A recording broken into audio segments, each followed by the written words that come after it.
ఆ తల్లి యొక్క లీలలు అన్నీ ఇన్ని కౌ. అందుకే ఇప్పటికీ కూడా వైజ్ఞానిక శాస్త్రంలో ఆకాశవంత ఎత్తు ఎదిగి భారతదేశానికే అంతర్జాతీయ ప్రతిష్ట తీసుకొచ్చి అంతరిక్ష రంగంలో స్వావలంబన స్థితికి చేర్చినటువంటి గొప్ప గొప్ప శాస్త్రవేత్తలు పక్కనే ఉన్నటువంటి శ్రీహరికోటలో అనేక ఉపగ్రహాలని ప్రయోగం చేస్తూ ఉంటారు.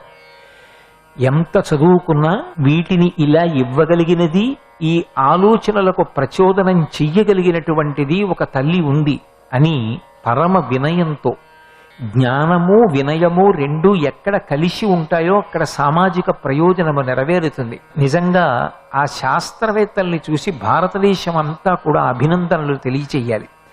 ఉపగ్రహ ప్రయోగం